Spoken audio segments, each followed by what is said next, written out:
Hi, good morning, good night, good afternoon. Welcome back to my channel. We are talking about online money.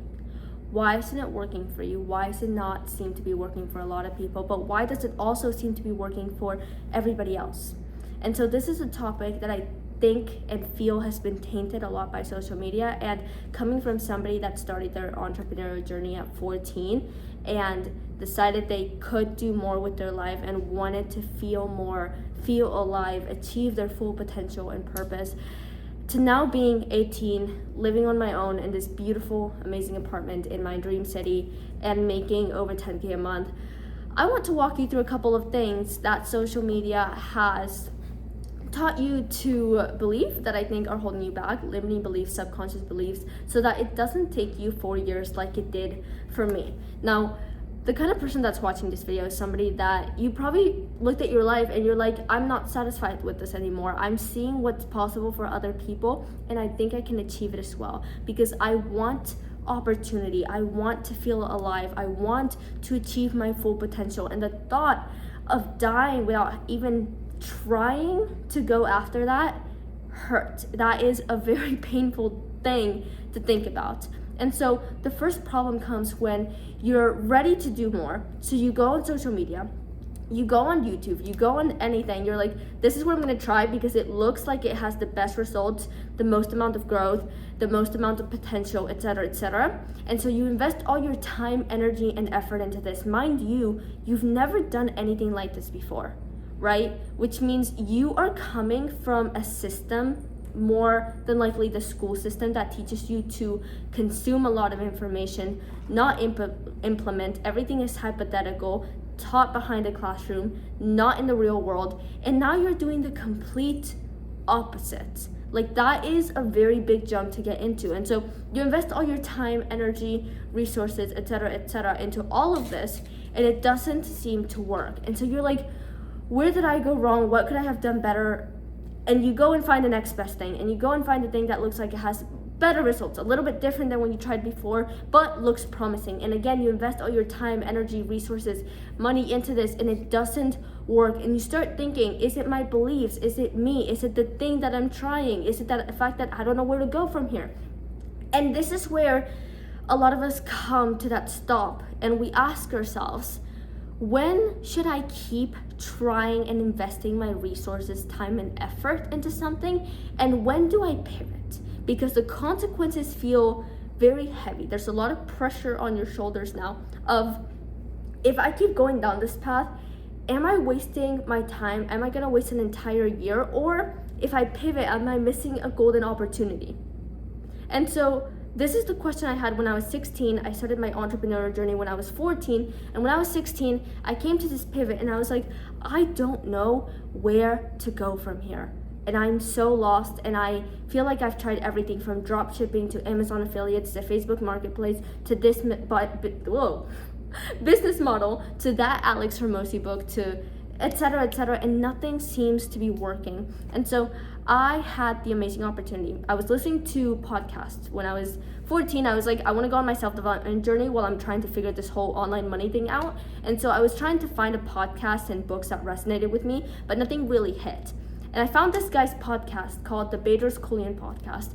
I don't know why his podcast resonated with me the way that it did, because he was targeting older men that were married, wanted to make a lot of money, and wanted to build multi-million-dollar companies, or had already built them and wanted to sell them off, and start a fitness franchise. So very different audience than a 16, 14-year-old girl trying to make something of herself, right? And so my cat just got mad at me because I'm ignoring him. And so when I was 16, I'm coming to this point, right, of where, like, do I keep going? I don't know what to do. I'm in this like weird, frustrating point. And this guy announces on social media that he's hosting his first event. I take all my money from working at Saxby's for $10.50 an hour and fly across the country to meet this guy and ask him for help.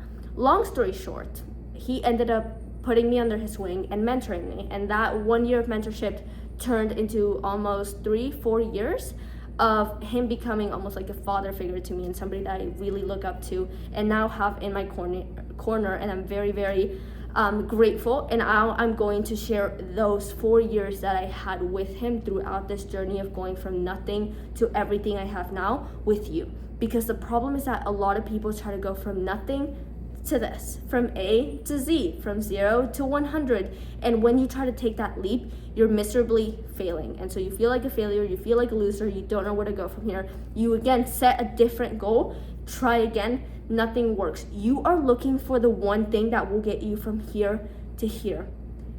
It does not exist. You have to look at, what is the goal? Why do I want it? Am I being influenced from social media, from my parents, from some sort of pressure that somebody else put on me, or some false expectation that I put on myself? And clear all of those subconscious beliefs away. Why do you want this? Set that goal, make sure it aligns. That's the easy part. The second part that a lot of people are not going to like and are going to be very stubborn with is that you cannot go from this to this, which means you have to look at, what do I have in front of me that I have access to as an opportunity that gets me one step closer to this. Maybe it's something that's going to make you money, something that's going to give you a different skill, not exactly this, but something like that. Maybe it's making your first $1,000 online, maybe it's getting into sales, maybe it's copywriting, maybe it's content, maybe it's smart, like whatever it is, and step into that first chapter of your life. Like for me, great, I want to build a 9-figure business. I can't think about a 9-figure business right now. So I was like, great, what's the first step to get me there? And actually my mentor, the guy I was talking about, told me, you need to get into sales. If you want to make any impact or shift or build anything of value, you need to learn how to sell. So I was like, great, I don't know what sales is. It sounds really weird. It sounds sketchy, not really what I want to do. But when somebody that's worth $200 million tells you to do something, I don't even stop to comprehend it. I just do. And so these are the kinds of people that will give you advice and then will not check on you until 6 months later to see how much progress you made. And I learned that very quickly. So the first thing I did is get into sales. I am still in that phase to this day. Does that mean I'm still where I was? No. This phase can take months, years, it doesn't matter, because this is the first chapter. And the key here is, when you're in this first step, you have to allow it to consume you. You have to stop thinking about this and about this and about this and about this. Does that mean you forget the goal? No. It just means you stop trying to move up and keep taking that leap and allow this to consume you. Your gut, your life, you will know. You will just know when you are ready to move on. Okay, I know that for me, maybe I have another 3 years left in the sales industry where, and I know what it sounds like. I know for younger people, it's like 3 years, wow, that's a long time. It's not, I promise you it's not. The time is going to pass anyway. If you think about when you were thinking about starting this or when you actually did start this and how much time has passed in between, it's a lot. And so time will pass anyway. Allow this to consume you and just get so good at this that there's no denying you're ready to go to the next step and the next step and the next step. And spoiler alert, you will never get to the end, because life is about growth and you're always going to be chasing something. And so the first step is just allow this thing to consume you. Does it have a skill that you need?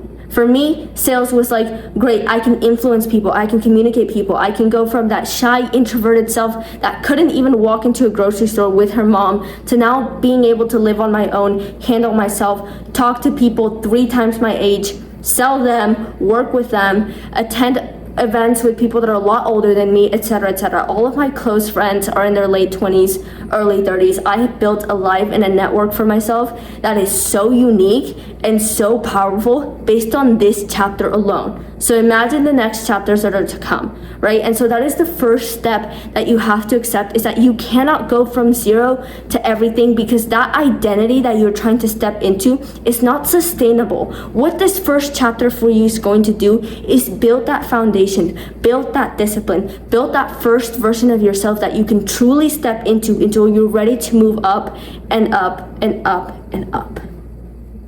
Stop being so fixated on, I have to try this, I have to try this, I have to try that, and just focus on the one thing. Because if you're always diverting yourself from this to this to this, you don't have any trust in yourself. And so because you do not trust yourself, you keep going back to nothing. And so it is normal for you to not trust yourself right now in this stage. because you've never done anything like this before. You've never kept your word. You've never even gone into chapter number 1. You're always trying to go here, but you keep failing because it's not like you can't maintain that, so you keep failing, which reinforces the fact that you cannot succeed, which means that's why you lack trust in yourself. That is normal. So that first step, that first chapter, all you're doing is developing the foundation for you to start becoming the confident version of yourself that has trust that they can master this. And so those levels of trust will continue to scale as you become more consistent and allow this chapter or whatever chapter that you know you're ready to step into to consume you. That's it. I'm gonna end this video here. This is take number 5. That is how much I love you guys, because I really wanted to get this out right, and I feel like if I keep talking, I'm going to mess it up and going to take whatever number we're on. And so feel free to DM me on Instagram. My DMs are always open, and I will see you guys next time.